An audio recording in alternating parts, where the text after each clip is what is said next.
నిర్మల్ జిల్లా దిలావర్పూర్లో ఇథనాల్ పరిశ్రమ వద్దంటూ రైతులు చేస్తున్న నిరసనలు రెండో రోజుకు చేరాయి. నిరసనలో భాగంగా రైతులు, మహిళలు పెద్ద ఎత్తున ఆందోళన కొనసాగిస్తున్నారు. దాంతో భారీగా మోహరించిన పోలీసులు రైతులను ఎక్కడికక్కడ అరెస్టులు చేస్తున్నారు. పోలీసుల అక్రమ అరెస్టులను నిరసిస్తూ ప్రభుత్వ కార్యాలయాలకు తాళాలు వేసి గ్రామస్తులు నిరసన వ్యక్తం చేస్తున్నారు.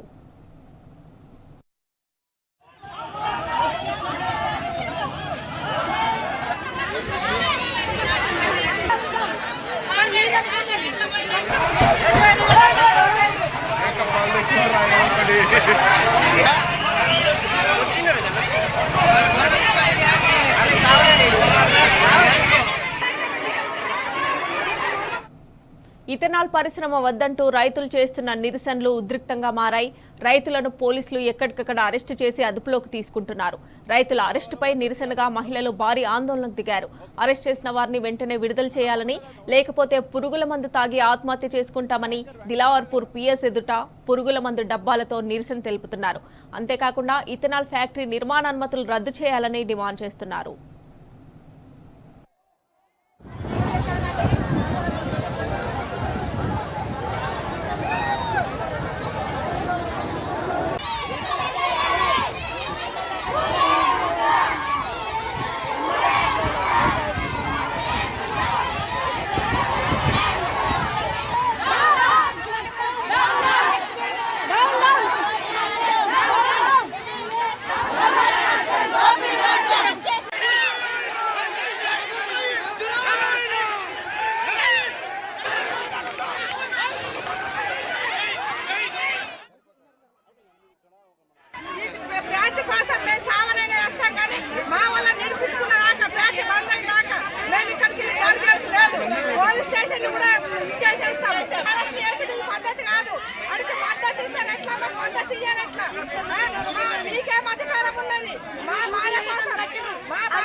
ఇక మరిన్ని డీటెయిల్స్ మా ప్రతినిధి రాజు లైవ్ లో అందజేస్తారు. రాజు, చెప్పండి, దిలావర్పూర్ లో ఇథనాల్ పరిశ్రమ వద్దు అంటూ రైతులైతే తిరుగుబాటు చేస్తున్నట్లుగా తెలుస్తోంది.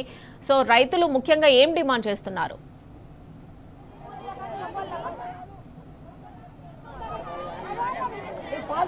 మమత గత 2 రోజుల్లో కూడా ఇథనాల్కి సంబంధించిన ఫ్యాక్టరీని రద్దు చేయాలని డిమాండ్ చేస్తూ ఈ దిలావర్పూర్ మండలానికి సంబంధించిన 12 గ్రామాలకు సంబంధించిన గ్రామస్తులు ఆందోళన చేయడం జరుగుతుంది. నిన్న ఉదయం నుంచి కూడా రాసరో చేసి రాత్రి వరకు కూడా రాసరోకో ధర్నా చేయడం జరిగింది. అయితే రెండో రోజు కూడా తమ ఆందోళనను శాంతియుతంగా చేసేందుకు ఈ మండలకు సంబంధించిన ప్రజలు బైఠాయించడానికి ముందుకు రావడంతో పోలీసులు మాత్రము ఓవర్ యాక్షన్ చేస్తూ వారిని ఎక్కడికడే అరెస్ట్ చేయడంతో పాటు రైతులను పెద్ద ఎత్తున అరెస్ట్ చేయడం జరిగింది. అయితే దీంతో ఆగ్రహానికి గురైన గ్రామస్తులు పోలీసులపై తిరగడవలసిన పరిస్థితి ఏర్పడింది. పోలీసులను తరిమి వేసేయడం జరిగింది. ప్రస్తుతము నిర్మల్ బైన్సా 61 నంబర్ జాతీయ రహదారిపై ఇటు మహిళలతో పాటు రైతులు పెద్ద ఎత్తున బైఠాయించడం జరిగింది. ఇక్కడ ఉన్న రైతులను అడిగి తెలుసుకునే ప్రయత్నం చేద్దాము. ఎలాంటి అంటే వీళ్ళు ఏమేమి డిమాండ్ చేస్తున్నారు, పోలీసుల చర్యలు ఏ విధంగా ఉన్నాయి, ప్రభుత్వం నుంచి ఎలాంటి పరిష్కారాన్ని ఆశిస్తున్నారో అడిగి తెలుసుకునే ప్రయత్నం చేద్దాము. మేడం, చెప్పండి, మీరు ఎందుకు ధర్నా చేయడం జరుగుతుంది, ఆందోళన? మేము ఇంటి దగ్గర మా పనులు మేము చేసుకుంటూ ఉన్నాము. డిఎస్పీ వచ్చి బస్సు ఎక్కువ అని ఒక మహిళ కొంగు పట్టుకొని గుంజిండు. అతనికి మేము ఏమంటే మా దగ్గరకు వచ్చి అట్లా చేస్తాడు. గవర్నమెంట్ ఉద్యోగి మా పైన దాడి హక్కు అతనికి ఎవరిచ్చిలో చెప్పు. మా పనులు మేము చేసుకుంటున్నాం. ఎవరికైనా ఫ్యాక్టరీ గురించి మేము బాధపడుతున్నాం, మేము ధర్నా చేసుకుంటున్నాం. ఇన్ని రోజులు నిన్న 10 గంటల సందీప్, రాత్రి 10 గంటల దాకా ధర్నా చేసుకుంటున్నాం. మా బాధ్యత ఎవరు? ఆర్డీఓ 2 గంటల సేపు కార్లు ఉంటేనే ఆమె పోవాలా వెళ్ళాలా, లేడీస్ అంటున్నాం. మేము లేడీస్ కాదా? మాకు రక్షణ వద్దా? మాకు ఫ్యామిలీ, పిల్లలు, భర్త ఎవరు లేరా? మేము ఎంత బాధపడుతున్నాం ఇక్కడ. మా గురించి ఆలోచించేవాడేవాడు చెప్పుల్ని. గవర్నమెంట్ లేదా? మా బాధ్యత గవర్నమెంట్ లేదా? ఆ గవర్నమెంట్ డ్యూటీలో ఉన్న పోలీస్ డిఎస్పీ ఇప్పుడు సస్పెండ్ కావాలా? మా పైన ఎందుకు దాడి చేసిండు? ఒక లేడీస్ ని కొంగు పట్టుకొని ఎట్లా గుంజుతాడు?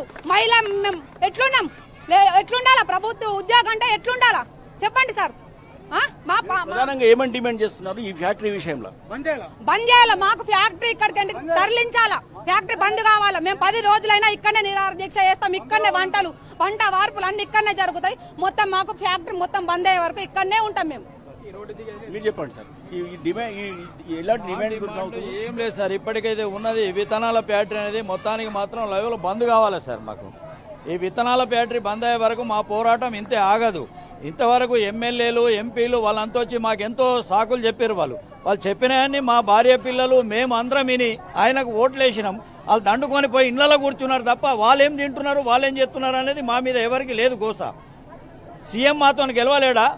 సీఎం మా తింటలేడా? కలెక్టర్ మా పైసలు తింటలేదా? కలెక్టర్కు మేము ఇస్తలేమా పైసలు? మా అందరి పైసలు పడతలేవా? ప్రభుత్వ ఉద్యోగి అని చెప్తే మా ప్రభుత్వంతో వాళ్ళకేం పని లేదా? మా అందరితోటి పని ఉన్నప్పుడు మా కనీసంగా విత్తనాల ఫ్యాక్టరీ గురించి కలెక్టర్ అప్పుడే పిలుస్తుంది, అప్పుడే మమ్మల్ని ఆడుకున్నట్టు ఆడుకుంటున్నారు. కలెక్టర్ వాళ్ళు కూడా ఎంఆర్ఓ వాళ్ళు ఆడుకుంటున్నారు. ఇట్లా ప్రతి ఒక్క ప్రభుత్వ ఉద్యోగులు మాకు ఆడుకుంటా పోతే మేము ఏడుదాకా పోవాలి ఇక్కడ. మరి మాకు పోలీసుల చర్యలు ఏ విధంగా ఉన్నాయి? పోలీసుల చర్యలు అనేది నిన్నటి వరకు శాంతియుక్తంగా ఉండే, రాత్రి నుంచి ఉగ్రవాదంగా చూపించినట్టు చూపిస్తున్నారు. వాళ్ళు పొద్దున్నాక ఏ రకంగా ఉంటున్నారో, రాత్రికి ఏ రకంగా ఉంటున్నారో వాళ్ళకే తెలుస్తలేదు సార్. వాళ్ళు ఎప్పుడు శాంతంగా ఉంటున్నారో, మా మీద ఎప్పుడు ఉత్తరాఖండ్ చూపిస్తున్నారో తెలుస్తలేదు. బంగ్లాల మీద ఉండి వీడియోలు తీసుడు, ఎక్కడో ఉండి వీడియోలు తీసుడు. ఎందుకంటే ఇక్కడికి వచ్చి డైరెక్ట్ తీసుకోమనండి. మీరు లైవ్లు తీసుకుంటలేరా? వాళ్ళు కూడా అట్లనే తీసుకుంటే అయిపోతుంది కదా. మరి మాతో పోరాడించి ఏం చేస్తారు? మరి ఈ పోలీసు వాళ్ళకి మా డబ్బులు వస్తలేవా? ఈ పోలీసు వాళ్ళకి వాళ్ళ ఉద్యోగాలకు మా డబ్బులు పోతలేవా? మరి మాతో ఎంతవరకు పోరాడతారు వీళ్ళు? మరి పోరాడి మమ్మల్ని చంపేస్తుంటే మంచుకోట మందు డబ్బా కొనిచ్చేయమనండి. మేము డైరెక్ట్ ఫ్యాక్టరీ కాడికి పోయి చనిపోతాం. ఇవన్నీ ఇబ్బందులు పెట్టే బదులు మాకు ఫ్యాక్టరీ కాడికి పోయి డైరెక్ట్ మాకు మంచుకోటి మందు డబ్బా ఇవ్వండి, మేము అక్కడ పోయి చనిపోతాం సార్. అంతకంటే ఇంకా మేము చెప్పేది ఏం లేదు. సీఎం గారికి, ఎమ్మెల్యేలకు, ప్రతి ఒక్క కలెక్టర్కు మేము కోరి కలెక్టర్ ఒక ఆడమనిషే, మా వాళ్ళు కూడా ఆడమనిషే, ప్రతి ఒక్కరు ఉన్నారు. నిన్న నుంచి ప్రొద్దున నుంచి మా భార్య పిల్లలంతా ఇక్కడ ఉన్నారు. మరి కలెక్టర్ మేడం ఒక 5 నిమిషాలు వచ్చి మాట్లాడవచ్చు కదా. 5 నిమిషాలు ఇడిసబెట్టి ఇక్కడికి వస్తలేదు. వేరే మేడంలని పంపుతున్నారు సార్. అది ఎంతవరకు కరెక్ట్ మేడంకు? అదైతే కరెక్ట్ కాదు సార్. మాకు ఏది ఉన్నా కానీ వాళ్ళ స్పందన తీసుకొని మాపై దయతలంచి వాళ్ళు ఏదో ఒకటి అది చేయాలి సార్. మాకు మీరు చెప్పండి. పోలీసు వాళ్ళు అనే వాళ్ళు ఎక్కడి నుంచి వచ్చింది సార్? ప్రభుత్వం ఎక్కడి నుంచి వచ్చింది?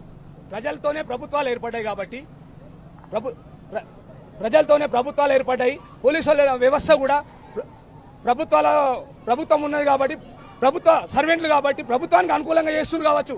ప్రభుత్వం అనేది ఎక్కడికి వెళ్ళి ఏర్పడ్డది? ప్రజల ద్వారా ఏర్పడ్డది. ప్రజలకు ఎందుకు రక్షణ ఇస్తలేరు? కలెక్టర్ ఏంది? కలెక్టర్ బాధ్యత ఏంది? చంటి గుడ్డుకాడ నుంచి చనిపోయే ముసలమ్మ వరకు కూడా కలెక్టర్ చర్య తీసుకోవాలా. కలెక్టర్ రావాలంటే ఎందుకు రాలేదు? నేను కూడా ఒక ముదోలు ముత్యమనే వ్యక్తిని. తెలంగాణ ఉద్యమంలో గత 15 ఏళ్ళు ఉద్యమం చేసి తెలంగాణను రాబట్టుకున్నాం. ఇప్పుడు కలెక్టర్కి ఎందుకు చర్య తీసుకుంటలేదు? ఆ రోజు ఒక గంటకు భీమిడి ఎట్లా వచ్చి ప్రభుత్వం చర్య తీసుకున్నది. ఈ రోజు ఎందుకు చర్య తీసుకుంటలేదు? మా దిలార్పూర్ మండల్ వాసులు అంటే ఇలా కంటి చీమ కుట్టినట్టు కూడా లేదా? నిమ్మ నిరెత్తినట్టు లేదా? మేము ఒకవేళ దేశానికి ఇతని ఫ్యాక్టరీ లాభం కావచ్చు, మా మండలం ఎందుకు ముంచుతుంది? నీకు ఆల్రెడీ ఫ్యాక్టరీ నుంచి తీసుకుంటే రియాక్టెన్స్ ప్రాజెక్ట్ అనేది ఒక 500 మీటర్లే ఉంది.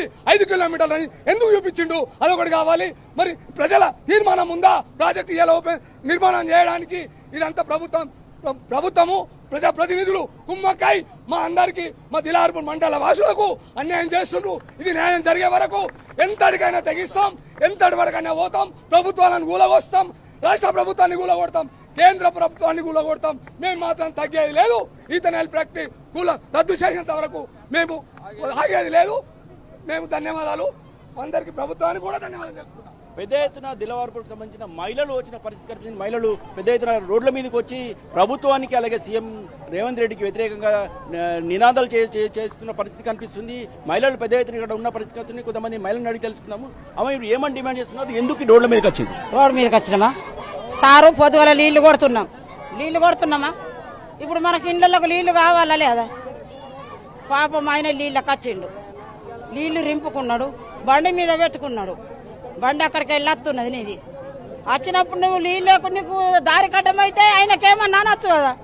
ఆయన దారి పట్టు, ఆయన బాగా ఇట్లా వాటి గుంజి ఎడిపోతున్నావురా నువ్వు అని బండి గుంజి నీళ్ళ డబ్బా పెట్టి పోలీసు వాళ్ళు ఆయన లోపల గారు కొట్టిండు. ఇప్పుడు 4-5 పట్టుకపోయింది. ఇప్పుడు ఇంట్లోకి వెళ్ళి ఏం చేస్తున్నారు? వాళ్ళు ఏం చేస్తారో పోలీసు వాళ్ళే ఉండాలా, మేమే ఉండాలా? వాళ్ళు ఎట్లా చేస్తారో చూస్తాం మేము. మేము ఇస్తాం కదా పోలీసు లేదు ఇప్పుడు పోలీసు టౌన్ బంధు మనము జీతం ఇతనాడు మనకు జీతగాడు మనం లేని ఆడే ఎక్కడిది మనకు రక్షణ ఆడికి రక్షణ. డిమాండ్ ఏంటి చెప్పండి. డిమాండ్ ఏది ఇతనాల ఫ్యాక్టరీ బంద్ కావాలా? మా పోలీసు వాళ్ళు కూడా ఏమనొద్దు, మనకు అస్సలే ఏమనొద్దు. మేమన్నా జీతాలు ఇస్తే బతుకుతున్నామా వాళ్ళు? ఎందుకయ్యా చెప్పండి. గత సంవత్సరం కాలం కూడా శాంతియుతంగా చేస్తున్నారు మీ ధర్నా. పోలీసు వాళ్ళు వచ్చి ఎలాంటి ఓవర్ యాక్షన్ చేసినట్టు చెప్తున్నారు కదా, ఎలాంటి చర్యలు చేపట్టారు పోలీసు వాళ్ళు? గత సంవత్సరాల నుంచి ఇదేంటంటే విత్తనాల ఫ్యాక్టరీ నుంచి రద్దు చేయాలని చెప్పేసి పోరాడుతున్నాము, విద్యుత్తంగా పోరాడుతున్నాము. ఎంపీ ఎలక్షన్లు, ఎమ్మెల్యే ఎలక్షన్ వచ్చినాయి. ఎంపీ ఎలక్షన్ వచ్చినప్పుడు బంద్ చేసేసారు. నిన్న కూడా ఏం చేసామంటే కలెక్టర్ రావాలని చెప్పేసి మేము ధర్నా చేశాము. కలెక్టర్ ధర్నా చేస్తే 24 hours ఈ పార్టీకి 30 hours అవుతుంది కానీ కలెక్టర్ గింత కూడా స్పందించడం లేదు. ఈ పొద్దున మార్నింగ్ ఏం చేసేసారంటే ఎక్కడెక్కడ ప్రజలు విచ్చలవిడిగా ఉన్నారో వాళ్ళని అరెస్ట్ చేసేసి నరసాపూర్ కానీ కుంటాల కానీ అరెస్ట్ చేశారు. అందులో మా బ్రదర్ కూడా ఉన్నారు, మా బ్రదర్ కూడా ఉన్నారు. వాళ్ళ భార్య వాళ్ళ పిల్లలు వచ్చేసి ధర్నా కూడా చేయడానికి కూడా సిద్ధంగా ఉన్నారు. మమ్మల్ని కూడా అరెస్ట్ చేయమని చెప్పేసి వాళ్ళు కూడా ఇప్పుడు వచ్చారు. కానీ పోలీసులు ఏమంటున్నారా అంటే పోలీసులు కూడా గింత కూడా స్పందిస్తలేరు. దిలాపూర్ గ్రామంలో ఆర్డీఓ ఎంపీడీఓ ఆఫీసులకు తాళాలు వేసుకొని ఇక్కడ నుంచి ఒక ఎంప్లాయీ గవర్నమెంట్ ఎంప్లాయీ కూడా కానీ అక్కడ గవర్నమెంట్ ఎంప్లాయీస్ కూడా కానీ అక్కడ లేరు. అది దిలాపూర్ గ్రామంలోని పోలీస్ స్టేషన్లో కానీ పోలీస్ స్టేషన్కే తాళం ఉంది. అంటే ఎంత దుర్వినియోగం చేస్తున్నారంటే చూడండి. మళ్ళీ ఈ రోజు నుంచి స్కూళ్ళు బంద్ ఉన్నాయి. 24 hours ధర్నా చేస్తున్నా కానీ ఏ స్పందన లేదు. జిల్లా కలెక్టర్ కానీ ఒక ఎంపీ కానీ ఎమ్మెల్యే కానీ దిలాపూర్ గ్రామానికి అడుగుపెట్టింది లేదు. మహేశ్వర్ రెడ్డి ఇత్తనాల ఫ్యాక్టరీ గురించి ఏమని చెప్పారంటే ఎంపీ ఎలక్షన్ అయినప్పుడు ఎమ్మెల్యే ఎలక్షన్ అయినప్పుడు అంటే నన్ను గెలిపించిన తర్వాత విత్తనాల ఫ్యాక్టరీ అనేది ఒక గేటు కూడా పెట్టలేడు, ఒక ఇటుక కూడా పెట్టలేడు అది చెప్పాడు. ఇప్పుడు అట్లాంటి వాడే కనబడుట లేదని చెప్పేసి దిలాపూర్ కనబడుట లేదు. నిర్మల్ ఇంతకు ముందు 3 months బ్యాక్ కింద జిల్లా కలెక్టర్ ముట్టడిస్తే ఎమ్మెల్యే ఇంటిని ముట్టడిస్తే ఏమని చెప్పినంటే నేను మన హైదరాబాద్లోని లోక్సభ అసెంబ్లీలో ఉన్నా మీటింగ్లో ఉన్నా అని చెప్పి మాట్లాడిండు. నేను ఢిల్లీలో ఉన్నాను అని చెప్పేసి ఏదో ఒకటి చేస్తూనే ఉన్నాడు. కానీ ఒక్కరోజు కూడా ఎమ్మెల్యే ఎలక్షన్ గెలిచి నుంచి ఇంక వరకు రాలేడు. మొత్తానికి ఈ ఫ్యాక్టరీని ఇథనాల్ ఫ్యాక్టరీని రద్దు చేసే వరకు కూడా తమ ఆందోళన కొనసాగుతామని తను శాంతియుతంగా ఆందోళన చేస్తున్నప్పటికీ పోలీసులు మాత్రం ఓవర్ యాక్షన్ చేసి తమ ఇండ్లలోకి వచ్చి రైతులను వాళ్ళ గ్రామస్తులను మహిళలను సైతం చూడకుండా అరెస్ట్ చేయడం జరుగుతుందని, తాము శాంతియుతంగా చేస్తున్న ఆందోళనను పోలీసులే ఉద్రిక్త పరిస్థితికి దారి చేసే విధంగా చర్యలు చేపట్టారని ఇప్పటికైనా ప్రభుత్వం వెంటనే స్పందించి ఇక్కడ ఉన్న ఎమ్మెల్యే కానీ కలెక్టర్ కానీ వెంటనే ఇక్కడికి వచ్చి తమకు స్పష్టమైన హామీ ఇవ్వాలని ప్రభుత్వం వెంటనే ఓ నిర్ణయం తీసుకొని తమకు రద్దు చేస్తున్నట్టు వెంటనే ప్రకటించలేని పక్షంలో తమ ఆందోళన నిరంతరంగా కొనసాగుతుందని ఈ సందర్భంగా గ్రామస్తులు హెచ్చరిస్తున్నారు. Vote studio. Right Raju, thanks for updates.